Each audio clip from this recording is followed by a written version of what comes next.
Chef Juna cicipi BTS meal, ARMY dibuat histeris, sedih lihat kemasan yang rusak. BTS meal yang diluncurkan oleh gerai fast food McDonald's ramai diserbu masyarakat Indonesia.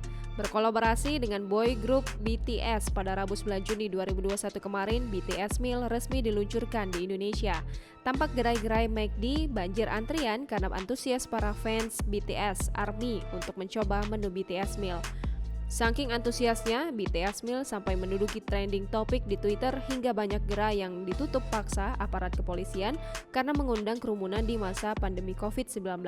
Chef Juna pun tak mau ketinggalan mencicipi menu BTS meal.